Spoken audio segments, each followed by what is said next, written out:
Good evening, it's Romania Black, and we are on our final installment of JanuYaoi! So, it's been a great 4 weeks, hasn't it?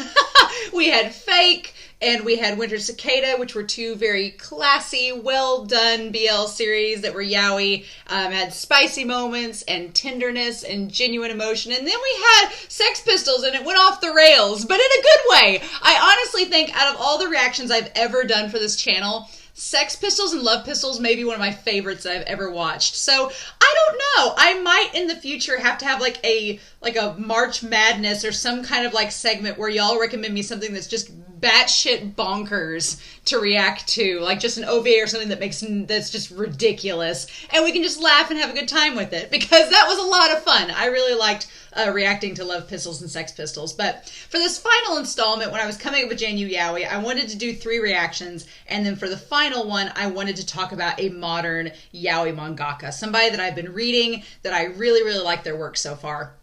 And it's kind of funny because all 3 of the series that came before this, Fake, Winter Cicada, and Sex Pistols, they all have moments that are good and really entertaining. And then they have some elements that I'm like, okay, I would maybe tweak that. So it's kind of the same with this current mangaka that we're going to do for this spotlight. We're going to look at Zariya Ranmaru. And I actually stumbled across her because of another recommendation around the same time as Sex Pistols, for a book that she wrote called Liquor and Cigarettes. It was a yaoi, 1-volume, one-shot that was recommended to me that she created back in 2018. It's fairly recent. The English translation came out in 2018, so it's fairly recent. And I went and read it, and there were some elements that I want to talk about with y'all that are questionable, but for the most part, I really liked it. But what really struck out for me was her art style. You'll see from the pictures I show y'all in this spotlight, it's technically a soapbox, I guess, but you'll see in this soapbox / JanuYaoi spotlight on Zariya Ranmaru that her art style is gorgeous. She's probably one of the most beautifully...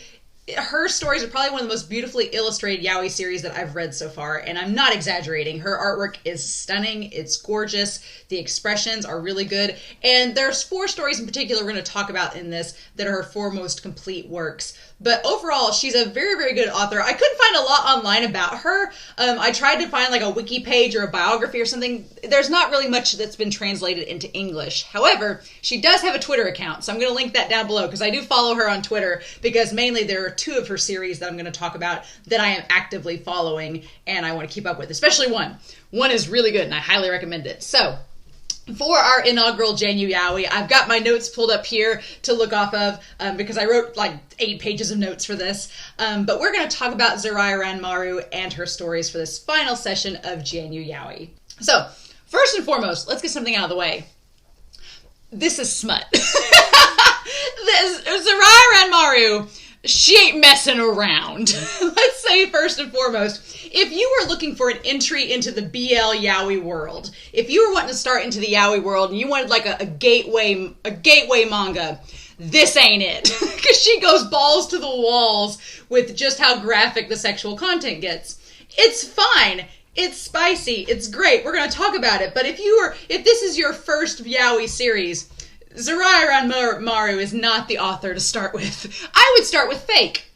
Fake is pretty good. Fake is very wholesome, it's tame, it gets you into the story, it gets you into the yaoi genre. It's a nice gateway into the series. If you want to start out with something, go with Fake, and you can see my JanuYaoi reaction of it from a few weeks back. But this is like, it's kind of like when you own a dog, there's some dog breeds that's like not for first-time dog owners. Zariya Ranmaru is not for first-time yaoi readers. Let me just say that. Her stuff is pretty explicit. And she very much likes the trend of, it's kind of like the HBO trend. We're going to start out with a lot of smuttiness, and then once you know what you're getting into, then we'll go on with the story. That's kind of her method. And you'll either like it or you won't like it. I'm fine with it. It's okay. As long as I get a story, I'm okay. Now, if it was just straight 90% smut and no story, I'd call into question some things, and we're going to talk about that. But for the most part with her stories, yeah, she front loads, and then slowly the rest of the story creeps in, and the character development and everything comes after that, and you're like, okay, now we're getting somewhere. So it's kind of like, it reminds me of, I watched Game of Thrones with my parents. It's a good decision. And the first 2 seasons, HBO likes to front load that. And then after you get into the story, my parents kept looking over at me on the couch like, what are we watching? And I'm like, just keep going. Just once you get to season 3, it'll be great. And it was. So it's kind of like that. That's the best way I can do to describe it. But there is one piece of Ranmaru that we're not going to talk about. And I put it up here. It's Nemuri Otako Takoi Otako. And it's only got 3 chapters so far. It's basically about 2 office mates that they go on a road trip. I've read an JanuYaoi fan fiction that was written better, but I've only read the 3 chapters and I'm like, it's fine. It's just nothing special. So I'm not going to talk about it because it's ongoing. There's only 3 chapters and it's a standard BL. It's nothing crazy. But I am going to talk about her 4 more prominent works that are fairly recent. Now, I was really struggling chronologically how to talk about these series. I was like, how do I go about talking about them? Do I talk about them in order of publication? Do I talk about them in order that I read them? Do I talk about them in order of what I liked least to favorite or favorite to least favorite? And so I'll go ahead and tell you the order of publication. The order of publication are Coyote, Void, Liquor and Cigarettes, and The Birds of Shangri-La. Those are in order of from Coyote was her first work, then Void, then Liquor and Cigarettes, and then The Birds of Shangri-La. In order that I read them, I started reading them in order of Liquor and Cigarettes, Coyote, Birds of Shangri-La, and then Void. So those are the 2 orders, but I'm actually going to talk about them in orders of my least favorite to my most favorite because I want to get the least favorite out of the way. We'll talk about it and get it out of the way and then get to my favorites because it is one I really highly recommend. So, first and foremost, as we dive into this, there will be slight spoilers. I'm not going to get full-on spoilers. For Void and Liquor and Cigarettes, I'm going to give more spoilers because they're just one-shots. They just have 1 volume. That's all that they contain. They're a 1-volume series. Void and Liquor and Cigarettes are. But Coyote and Birds of Shangri-La are ongoing. So, for Void and Liquor and Cigarettes, there's going to be some spoilers. So, just a little bit spoiler warning. I'm not going to get crazy because I do want you to... Well, not Void, but I do want you to read them. But with Coyote and Birds of Shangri-La, I'm not going to give you too many spoilers because I do recommend those series. So with that being said, let's dive in, shall we? We're going to start by talking about my least favorite of the 4, and that is Void. So I read Void last, which was probably a good thing because had I read Void first, I don't think I would have gone much further because Void is a 6-chapter, 1-volume story. It consists mainly of a main character named Maki, and the story itself, the premise is interesting. So the story basically is, without spoiling too much, is that Maki basically had someone that he was infatuated with named Rin, and Rin passes away for reasons that you'll find out. And in this world, what can happen is that when someone dies, they can implant their memories and essentially their soul into this artificial humanoid AI that they call a humanoid. Very basic. And so the humanoids can have different functions. And this is where it gets a little bit questionable. One of the functions of a humanoid is to be a pet. And you can probably infer what that means. And so Maki is given a pet humanoid named Arata, and Arata has been given Rin's memories. And so Arata looks like Rin. He talks like Rin. He has Rin's memories, so he remembers Maki, and he remembers certain things, but not everything. He remembers certain things. And what these humanoids do is that they imprint on whoever owns them. So you can kind of see where this is going. So Maki ends up being the owner of this humanoid, Arata, and imprints on him. And they describe it, and this is where it gets kind of creepy, they describe it as it's like a child imprinting on a parent, or like a baby bird imprinting on its mother, which in the context of it being a pet humanoid, it's basically implying that Maki is just using Arata for sex. And it's pretty explicit. And so it's a little bit concerning. But the thing of it is that from the get-go, you don't get a whole lot of the story right from the start. What you do get is that Maki has a lot of lust, and he directs it directly towards Arata. And Arata basically has to do whatever Maki tells him, which you think this is problematic, and the series kind of thinks it is too, because at one point they give you a little booklet in the story from the Humanoid Rehab Bureau, and I'm like, if the story itself is aware that people are abusing these humanoids, that they have to have a rehab bureau, that might be pretty telling, right? So they call it based off your original. Arata is based off the original, which is Rin.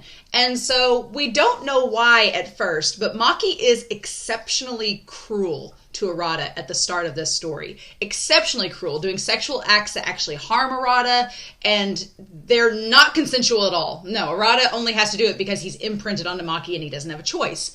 And so he does... Maki... I don't like Maki as a protagonist. That's probably why I like Void the least. Maki is not a likable protagonist. He's basically, and he admits it in the second half of the story, he's an asshole the first couple of chapters, and you really don't like him. And I was questioning why he was doing this to Arata from the get-go. And you find out later as the story goes on, but it just doesn't, it's not enough to really dissuade me from not liking Maki at the start. And I feel bad for Arata, because Arata is an artificial intelligence, but you find out later that these humanoids, these artificial intelligences, they start to kind of develop their own consciousness, and they're almost like real, which is a cool concept, except you realize then that Arata has no autonomy, has no agency of its own. It's just doing whatever Maki tells him to. And he starts to feel guilty and finds out that there is an imprint removal setup that you can do, kind of like rebooting a system of a computer. And he's faced with a choice of whether or not he's going to do that for Arata. And so, against all odds, because Ren's memories are in Arata, you find out that he remembers Maki's brother when he comes to visit. And Maki, you find out, has a lot of pent-up anger and jealousy over his brother and over Ren, for reasons that I won't spoil for you. But it basically leads to a very tough decision that Maki has to make in regards to Arata on whether or not to remove the imprint from him and let him basically essentially live his own life. And Maki's afraid that if he does so, will Arata stay with him, which he shouldn't because he's been awful to him, or will he go on and get another life like with his brother, for example? So it's really sad, and probably one of my favorite parts of the story. There are good elements in Void. For example, they keep tying back to Maki's guilt, and him and Ren's established relationship gets talked about and revealed as the story goes on. I like the reveals that Void gives. I don't want to spoil them for you, but as the story goes on, it reveals certain things about Maki and Ren's relationship that are really neat. And for example, when Arata wakes up with Ren's memories and sees Maki for the first time, the first thing he says is, "I'm sorry." And Maki's like, "Why are you saying you're sorry to me? Is that what Ren's thinking? What is this?" And it's a really cool moment. And so it calls a lot into question about the idea of artificial intelligence and souls and these memories that are implanted. Is there more to it than just memories? Is there a soul to it? And Maki questions a lot of things. So you've probably guessed at this point too that looking at the panels from this that I'm showing you, the artwork is gorgeous. I will say the artwork is beautiful, and that helps make the story a little bit more palatable. Helps a little bit. But why is this my least favorite story? Well, mainly it's because of Maki. Maki is a character trope. I would consider him more, and I had to look up the terminology for it because I'm like, he's a character type in yaoi, and I wasn't exactly sure it was. It was Kichiku. I thought he was more Kichiku at first, but by the end, it's not quite. He's a seme character. Definitely he's a semi, which I'm not a total fan of. To some extent, here's the problem. To some extent, 3 of the 4 of Zariya's works have a character that is a trope that is a main protagonist trope that I'm not really fond of. Maki is the extreme of this. He is exceptionally cruel to Arata, and the entire reasoning behind his acts towards Arata are mainly out of jealousy and that he felt used and he wanted to extract revenge on Ren, who was dead at this moment. And Arata is an artificial intelligence. He's not Ren. So he has a consciousness and doesn't understand what's happening to him. But it reminded me a lot of McBear from Sex Pistols, basically. If you watched last week's installment, Maki's character reminds me a lot of McBear. And I didn't care for McBear. So in reading this, Maki's character thinks that this act of kindness he does towards the end of the volumes makes up for everything else that's happened in the story, but we as the reader can't really let Maki off the hook that easily. He does a lot of cruel things to Arata throughout the story, and you find out that he wasn't exactly great to Ren, and their relationship wasn't what it seems to be. And by the end of the story, I don't want to spoil the ending, but I just feel like he gets off too easy by saying, "Oh, I'm sorry," and it's like, well, does that really make up for everything that you did throughout this entire story, telling him you're sorry once? So, and aside from Maki's character, the story is fairly short. It's only 1 volume, and it's fairly simplistic. If you just want smut, yeah, there's plenty of it. But there's not really any substance to the story, and for that reason, it's at the bottom of my list.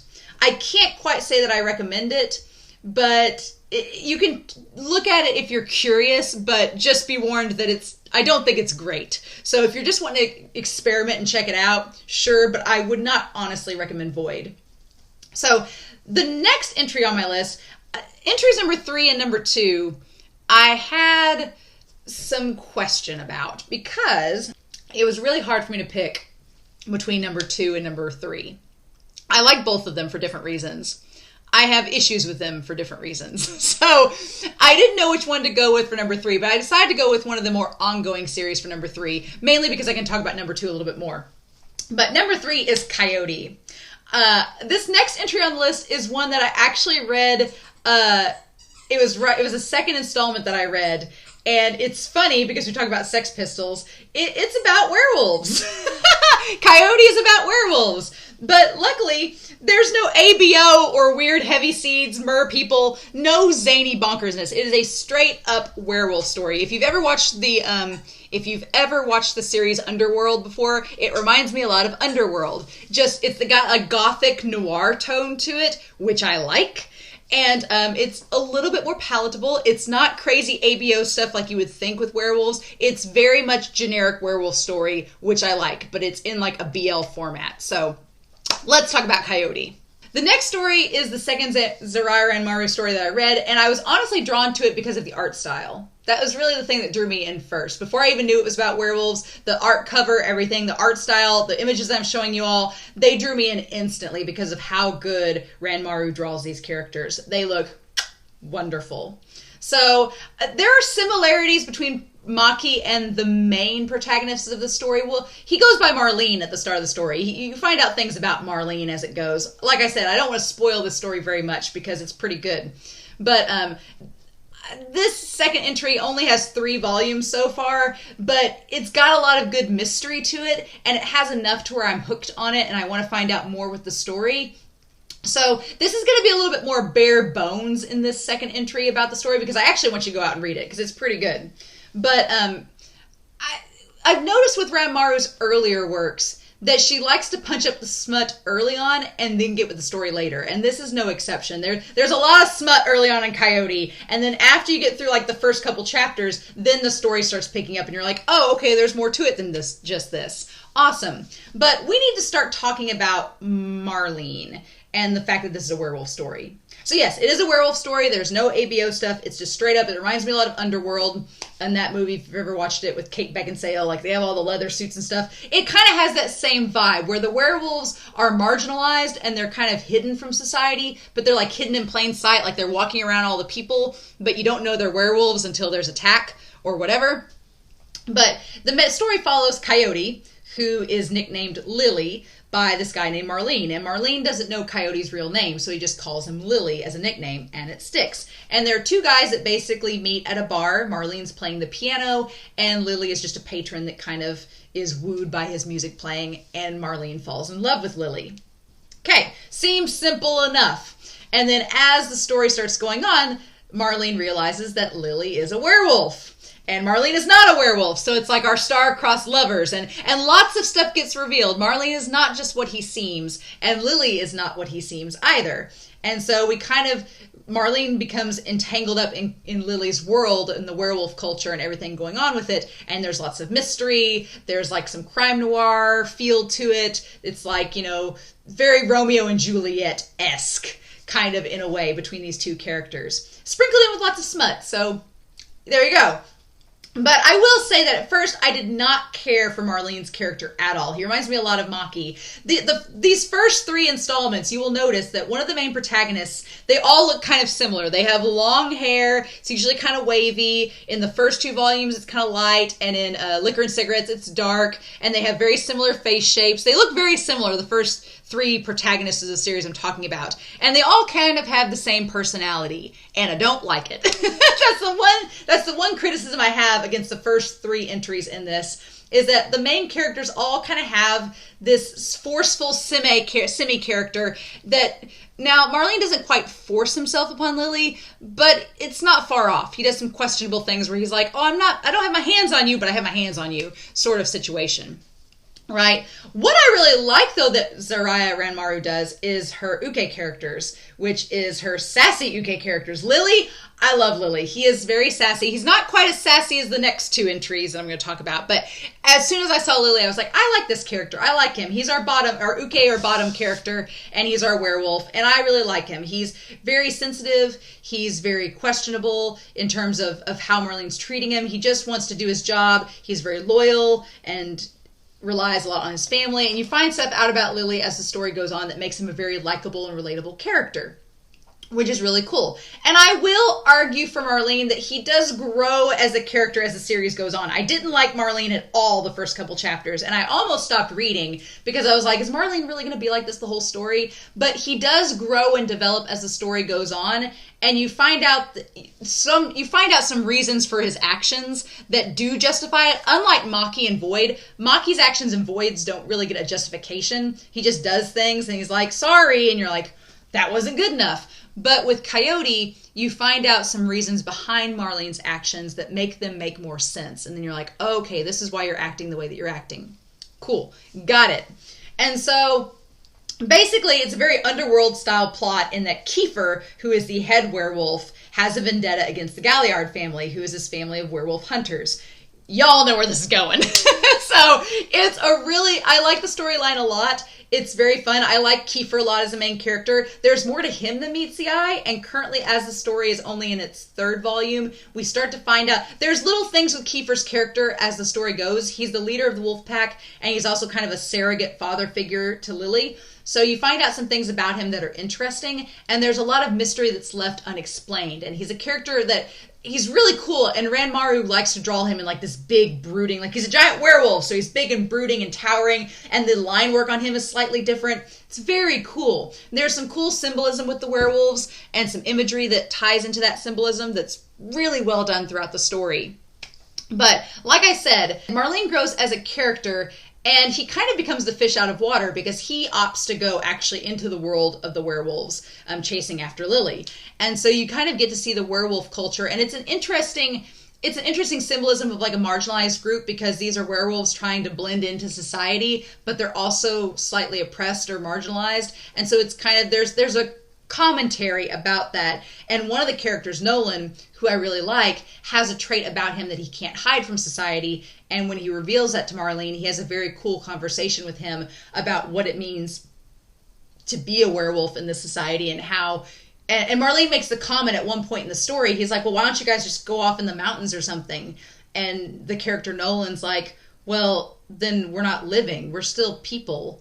We're still society. If we go hide out in the mountains, what kind of life is that for us? We want to do the same things you all do. We just don't want to be judged for it. And it's an interesting commentary, not just about like people of different sexual orientations or different cultures, but of different societies and their right to have equal rights. So it's a nice little it's a subtle commentary that doesn't beat you over the head with it, which I really appreciate in this type of story because at the end of the day, it is a yaoi, but it has some actual substance to it.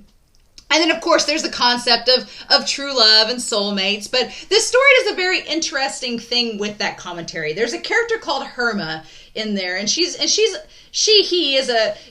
Herma, which she's basically, you don't know if she originally was a man or a woman. She claims that she can become both. She starts out as a woman and says that she can be both. And oftentimes she appears feminine, so I'm going to use the pronoun she for her. But Herma has a conversation with Marlene throughout the story. Marlene very much believes in the whole idea of soulmates. And the moment he saw Lily, he fell in love. And Herma has a conversation with him about this concept of true love and what it means to actually be soulmates and to be happy in a relationship, because Marlene is debating on whether to stay in a relationship with Coyote, aka Lily, or not. And Herma's like, well, if it's not going to work out, it's not going to work out. You'll find someone else. Herma doesn't believe in the concept of soulmates, and she very much tells him, she's like, as long as he's happy and you're happy, it's fine. You don't have to be together no matter what. And Marlene doesn't listen to that, of course, but there is an interesting comment there and conversation that they have about the idea of true love, and it's one that you don't normally see in a romance series, so I did appreciate that character having that discussion with him. So yeah, and then there's the idea of love, of duty, of breaking the cycle. There's this whole notion that these werewolves and werewolf hunters have been at each other's throats for generations, and Marlene's like, we should break the cycle, and it's like, come on, Lily, how do we do this? And it seems very formulaic in Romeo and Juliet, because it kind of is, but at the same time, it is engaging enough that you do want to end up keep reading and seeing where their relationship is going. So there's 3 volumes of it right now. It's pretty good. The themes of stories, I put it in third, honestly, because I've talked it up a lot, but the reality is compared to the 2 that come after it, the story is still a little simplistic, especially in comparison to number 1 and number 2 for me. But if you like werewolf stories, and if you do like a nice little romance, then I do recommend Coyote. I like that it represents a nice little fit into the genre, while also being a nice little yaoi too. So I recommend Coyote. It's good. I won't spoil any more. You should go read it. So this next installment was the first Zariya Ranmaru series that I actually read. And I have it in number 2. It's funny. This story, Liquor and Cigarettes, I have problems with it.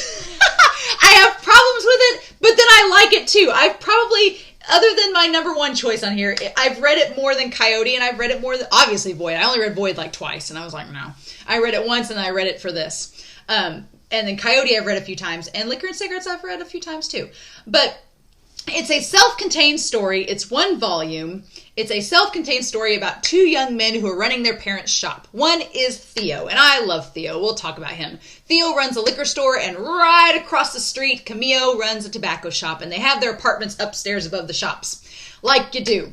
Both are childhood friends who have been close their whole lives, and that is the crux of all this, because if there wasn't that fact, I wouldn't like this story hardly at all. The fact that they've known each other since they were kids makes a big difference in this story. And I think a lot of people will read this story at first and be like, and will question a lot of Camillo's actions, and I am questioning Camillo's actions, but the fact that they're childhood friends that have known each other their whole lives does, upon rereading it for this JanuYaoi spotlight, I did realize a couple things about Camillo that I was like, okay. So, Camillo and Theo, they've been childhood friends, and Camillo has been openly bisexual his entire life, and that's something that's brought up right from the beginning of the story. Camillo is openly bisexual, he's very proud of his sexuality, he's very open with it, and people are very accepting of him. Theo has been questioning his sexuality for most of his life. He thinks that he's straight, but he kind of has a thing for Camillo, but he doesn't know how to vocalize it, he doesn't know how to say it, and so he's denying it. Like you do. So, Camillo is a step up from Marlene and a step up from Maki. He does fit that same, he has the same face shape, the same long hair, only it's black instead of blonde.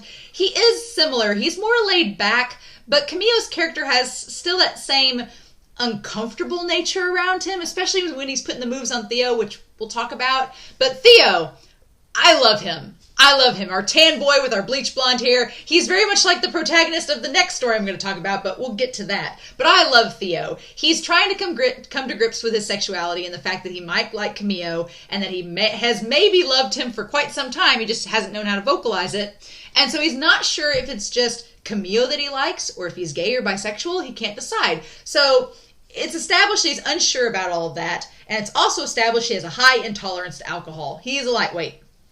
So that is established first and foremost, which is fitting because this is a story called Liquor and Cigarettes. So from the start, Theo is already questioning his feelings for Camillo, and it's set up that these feelings might be romantic. And around the time that Theo is having this revelation at the start of the story, we have this wine festival that's getting set up in this town. And this town has a very like Italian kind of like European vibe to it. It's beautiful. I say, Italian because you have wine and some of the architectural structures look kind of like that. But the wine festival is being set up, and Theo gets conned into entering as a taster. And we've set up from the beginning of the story that Theo does not have a good tolerance to alcohol, but he kind of gets conned into being a wine taster because he's the owner of a liquor store, and the people are like, oh, come on, you have to do it. And Theo succumbs to peer pressure, essentially. And so after getting conned into it, he asks Camillo if Camillo will help him build up his tolerance to alcohol by drinking with him, because that's a great idea, and you should do that. Now, this is the part that is questionable for me, and that is that Camillo sets up that he wants to date Theo. He's like, I really like you, Theo. Don't you like me? And Theo doesn't know what to say, even though we as the audience know that he kind of does like Camillo. And so Theo's like, I don't know. And so Camillo tells Theo, why don't, during these drinking sessions, we also use this as a time to experiment. And if you don't like it, we'll just blame it on the booze.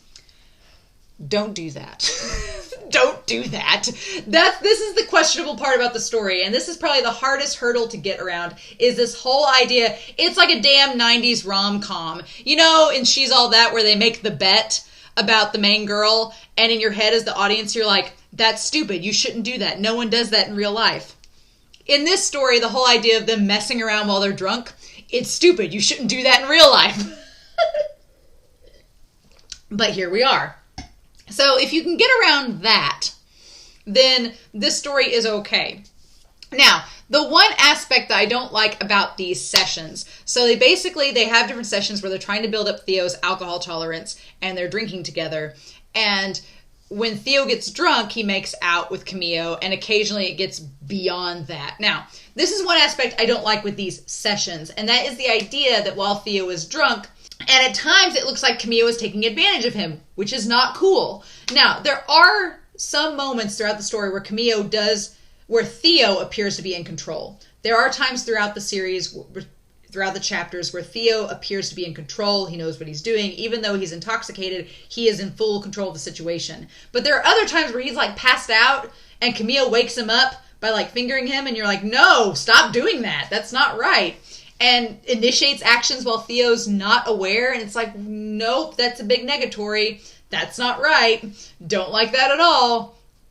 And so that part was uncomfortable for me, very much so. Now, to give Camillo credit as a character, there are a few times where Theo specifically says, no, I don't want to do this. And Camillo doesn't. He listens. He doesn't push him. He doesn't argue. He just says, okay, fine. And stops. And I do respect the character and the story for doing that. There's never a moment where I thought that when Theo said no, Camillo wasn't going to stop. Like he does. He is respectful to him. But him initiating some of the actions, I'm like, that's questionable. I don't know if you should do that while he's like passed out drunk. Probably not. So what I do like about this story is that it is about Theo's journey to discover his own sexual identity. And outside of the foreplay and the drinking sections, Camillo doesn't push him. He doesn't force him to do anything. He lets him naturally find this out for himself, which I do appreciate. Theo is able to realize his feelings and desires naturally throughout the course of the series, and when he does push Camillo away, Camillo listens. That's the biggest thing, is that in a lot of stories, one of the tropes that I don't like in BL series or in Yaoi series is when a character says no, and the other character's like, oh, but come on, it's like, no, he said no, don't do it. So that is one thing about the story that I appreciate, and that is when Theo says stop, Camillo stops. And he does listen. So that kind of overcame some of the uncomfortable aspects of the series, because I'm like, okay, well, at least the author is self-aware that Theo is in control for the most part, as he should be in this situation. So the side characters in the story are mostly flat, but they all feel lived in. That's the one thing about Ranmaru's works that I really like, is that her art style is so detailed, and especially in this story and the story I'm about to talk about next, the worlds feel real. They feel lived in. Like everything feels like the characters feel like they've lived there for years, like just walking around town and the interactions that are drawn with the characters. And even the side characters, while they may be flat, they all like interact with each other and it seems very natural. And I really like that throughout. Theo and Camillo, they go on trips throughout town. They're basically like little mini dates while they're sober, which I'm glad they do hang out while they're sober and it's not just only when we're drunk sort of situation. And there is this really cool hand-holding scene where Camillo asks Theo to hold his hand in public, and Theo does, and everybody kind of stares at him, and for Theo, all the eyes on him make him like kind of uncomfortable, and Camillo actually talks to him about it. He's like, did you feel uncomfortable out there holding my hand? And he's like, yeah, I kind of did. And Camillo's like, well, if we date, that may happen, so are you okay with that? And they actually talk it out. That is the one thing about this story, is they do communicate their feelings to one another in a way that is, you do feel better about the characters, and like they understand where each other is coming from, and they're on the same level, which is nice, right? So there also is a side character I do want to talk about, and that's Marino. Now, it is no secret in this story, spoilers or no spoilers, it's no secret that every side character in the story knows that Theo and Camille like each other. It's just Theo thinks that nobody knows, but they all know. And there's one character named Marino, and I really like him. He's really cool. And Marino, honestly, him and Camille had this conversation about sexual orientation, and I put a panel up here to kind of show that scene. But Camille asks Marino if he's ever been attracted to women, and Marino's like, no, I've always been gay. And Camille's like, okay. And Camille confesses that he thinks that Theo is straight. And he's like, I'm trying to be in a relationship with this guy, but it's not going to work out because he doesn't like men. And Marino's like, well, you know, are you sure that he doesn't like men? Like, he's kind of like, are you sure about that? And Camille's like, yeah, I'm pretty sure. And this is the big thing. Marino's like, well, if he doesn't like you, you can't do anything about it, because at the end of the day, it's Theo's decision to like you, not yours. And that was a really cool point, because I was like, yeah, Camille can't force Theo to change who he is and to like him. That's Theo's decision. And it kind of coincides with other things that are happening in the narrative at the time. And it's just a really awesome theme. And Camille accepts that. It's great. So I don't want to spoil it to you, but at this point in the story, I was like, okay, all right, Camille's not that bad of a character. He's way more outgoing and eccentric than I like, but I'm okay with him as a character. And you find out that he actually isn't that bad of a character. He listens to advice that he gets. He gives Theo his space. Theo works things out. It's very well done. The latter half of the story I like a lot better than the first half, especially with how the plot is resolved towards the end. I think it works out. It's kind of cheesy and it's kind of cliche, but it's also kind of cute. So I won't spoil it for you all, but it is one of the reasons I recommend it, because I'm like, okay, this is kind of cute. I like it. So complications happen with the wine tasting. I'm not going to spoil, but it leads to Theo having more control in the situation and making a decision about his and Camille's relationship for himself, which I really like. I like that he's in control of it. And Camille doesn't have much involvement with that decision. In the end, it does end sweetly with everybody's support, which I like. I like everybody's supportive of their decision. It's very cute. I won't spoil any surprises along the way, but it's really nice. Now, the first time I read it, I was very uncomfortable with the whole bet about the wine tasting. Again, it reminded me of She's All That. I was like, what is this nonsense? But rereading and seeing how much agency Theo has from the start does help. I'm not a fan of certain elements. Like, there are parts where Theo wakes up from being drunk and you can question if it's a little bit dubious consent. I'm not a fan of that at all. But by the ending of it, they've communicated to each other enough that I felt satisfied with the ending, and it was kind of cute. So I would recommend Liquor and Cigarettes. There are parts that could be a little bit uncomfortable, but I think for the most part, it's a really, really cute story. And I like Theo's character a lot. So I do recommend it. Just be forewarned that go into it knowing about those uncomfortable moments, and I think it will help the reading experience a lot more. But now, I've waited this entire video to talk about my favorite entry of Zariya Ranmaru, and that is The Birds of Shangri-La. I honestly hesitated to read this story because of the cover. I was like, what is this? This was honestly, I looked up Liquor and Cigarettes off of Sublime, and before I even clicked on Liquor and Cigarettes to read it, this was the first thing that popped up, and I was like, oh, what am I getting into with Zariya Ranmaru? This one's the best one. It's so good. I love this series. There's only 2 volumes. I really am excited to hopefully see a third, because the story is ongoing. Oh, is it ongoing? But yeah, so it's my favorite. And you may be asking to yourself, with a cover like this, what is this like? And I would say to you, how would you feel about if Moulin Rouge and Twittering Birds Never Fly had a baby? Does that sound like it's up your alley? Because it's up my alley. Now, in terms of Moulin Rouge, it's more the style and the plot elements. And then as far as Twittering Birds goes, that's the vibes between our 2 main characters, our Fee and Apollo. Oh, Fee. Oh, Apollo. Our beautiful Yashiro and Domeki Part 2. So The story starts out with our character Fee, who, again, I'm going to be very bare bones with this because I want y'all to read this story. So this is going to be very, very bare bones. Bear with me. But the story starts out with Fee, and we learn from the beginning and the onset on the first couple of pages that Fee has an obsession with hands and the stories that they tell about people, which is really fascinating. I like that symbolism right off the bat.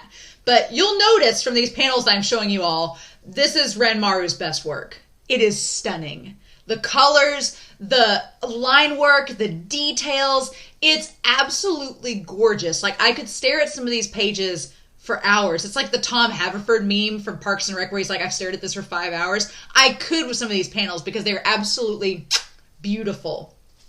So I love the detail. It's very similar to Liquor and Cigarettes, which Liquor and Cigarettes was published in 2018, and this was published the year after that in English. So it's very, very close together. But the world that Ranmaru draws, it feels lived in. There's a lot of attention to detail. The expressions, they all look like they're simultaneously effortless, but done with such care. Like, it's crazy. And out of all the characters, I think that the ones in this story are the best ones that Ranmaru has created so far.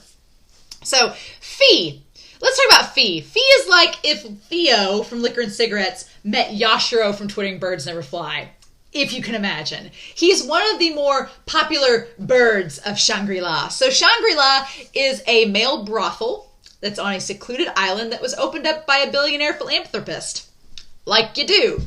This philanthropist opened up this male escort, this male brothel, just for funsies. And it's a members-only club. Like, you have to be heavily vetted and invited by the owner himself to come to this island. So he owns the island, he owns the brothel, and all of the birds are his male prostitutes that work for him. And you have to be invited by special membership to come to the island. So mainly it's mostly men that come to the island. There are no women here. So it's all a male brothel for gay men to come to. And so if any of his birds, as he calls them, does not like a client, then they're permanently banned from the island and not allowed to come back. It's very exclusive members only, but all the birds live on the island. They get all their food and shelter and everything paid for. They live in the lap of luxury. The island is like an all-inclusive paid resort. It's huge, it's gorgeous, and the birds get to live there and do whatever they want for free. And then they basically just work for the philanthropist. So it's established that the man doesn't need the money. He's just doing this as a side hobby. That part is a little bit questionable because I'm like, okay, male prostitution, you have this brothel these men are working at for a hobby. It's kind of odd. And the billionaire philanthropist that owns the male brothel, he seems very kind. Like, there's not anything suspicious about him. He seems very kind. There is a little subplot that comes about the island facing some scrutiny from the military of the country nearby, but I won't spoil that. I'll let you find that out. But he seems like a decent person. So we have the character of Fee, who is one of the birds of Shangri-La, and then we have Apollo. And Apollo comes to the island looking for a quick way to get cash, and he gets hired as one of the secret members of Shangri-La, the secret ingredient the philanthropist causes of why his male brothel is so popular. And that is Apollo comes to become a teaser. And a teaser is basically a guy that preps the male escort or prostitute before he goes to be with a client. So he gets them all riled up, gets them all turned on, and then sends them on their way to go deal with the client.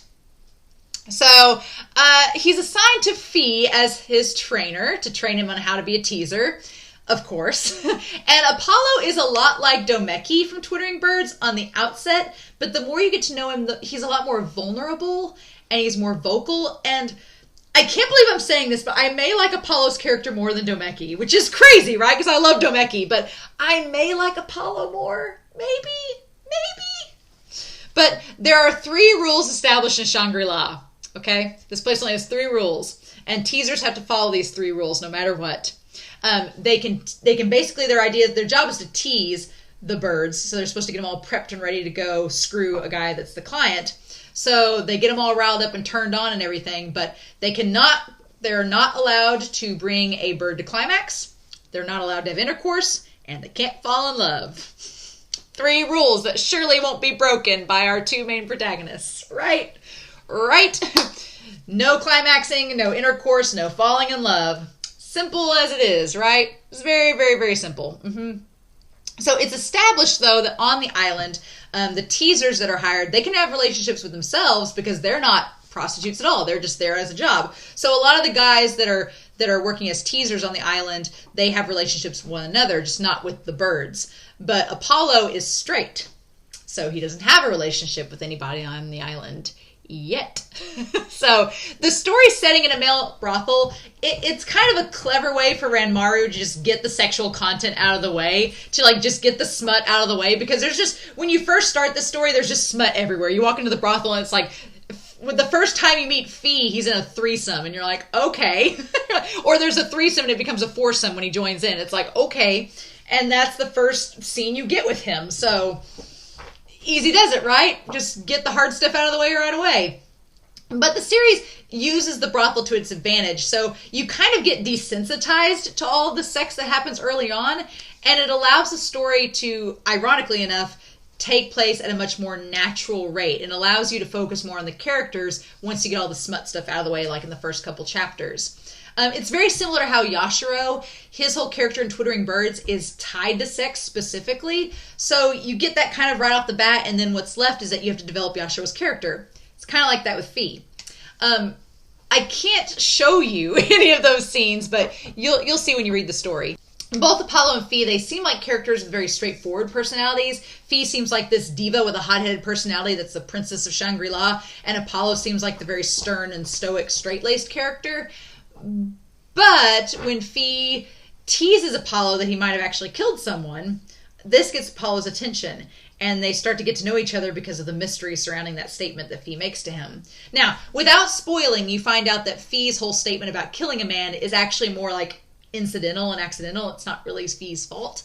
But with Apollo, you find out that he has an incident of his own that's happened. It's not really a spoiler. You find out pretty early on. But Apollo has come to the island because he found out that his wife cheated on him. And he assaulted the man that cheated and like broke his jaw and several ribs. And now the man is pressing charges. And the wife says that she'll get the guy to drop the charges if Apollo just comes back home and stays married to her and acts like nothing happened. And Apollo just can't do that. So tying back to the whole thing with hands, one of the things that Fee first notices about Apollo is that he has a line where his ring is gone. And that's what draws Fee to be more curious about Apollo and want to know his story. So it's interesting how the story between these two develop. The story discusses marriages and trust in relationships. Apollo feels betrayed by his wife and is the kind of guy that wants to have just one relationship with one person and stay loyal to that one person. And it kind of flies in the face of Fee, who has been in all these multiple relationships with multiple people and doesn't like to feel tied down by a relationship. It's kind of funny. It reminds you of another two characters in a similar story that are going through similar struggles with their relationships. Not that I'm reading anything like that. No, of course not. Doesn't remind you at all of any dark, stoic-haired man and platinum blonde-haired guys having similar relationship issues at all. I would argue, though, that unlike the other stories of Ranmaru, the relationship between Fee and Apollo happens extremely naturally and is very genuine. Apollo is a straight man who's just trying to earn money, but he's also a gentleman and a kind-hearted person. And Fee has this preconceived notion about straight men in the story that they're all, they just think that Fee's a degenerate because of his sexual orientation, but that's not true.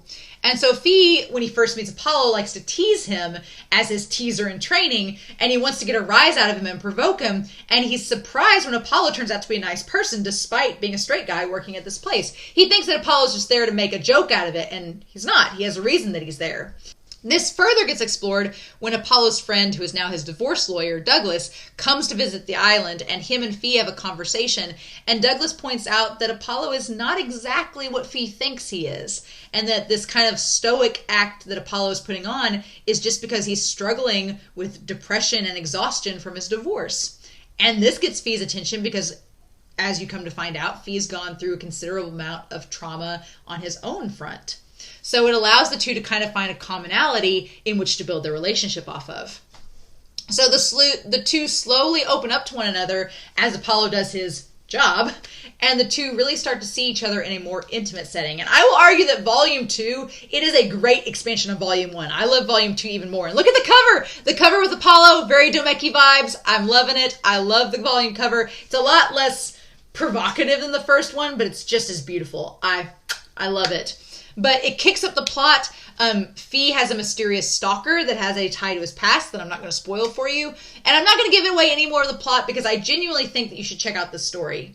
If you are into yaoi or BL and you like twittering birds, then you need to be reading this story.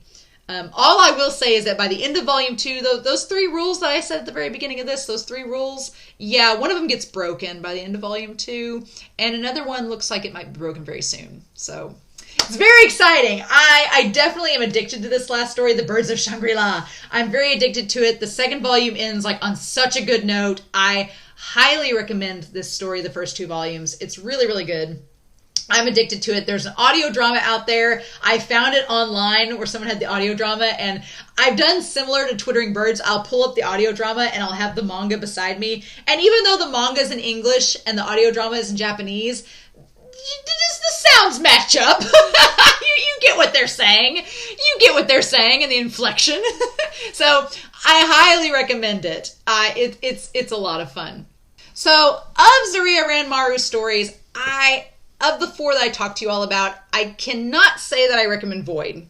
I didn't like it. And Liquor and Cigarettes and Coyote, they both have their problematic elements, but I think that they can be enjoyed as well. So it's hard for me not to recommend them, just maybe with like a little like asterisk or an exclamation point, like know what you're getting into with those 2. But Birds of Shangri-La, the artwork is incredible. The cast of characters, it's funny, it's sexy, it's really, really good. There's an actual story that has plot and substance. There's some mystery to it. And the relationship between Apollo and Fee develops so naturally, and it's so engaging and interesting that I love it out of all 4 the best. Like, it's by far my favorite story. And I really hope that this year, maybe Ranmaru continues on with a volume 3 of that series because I really, really like it.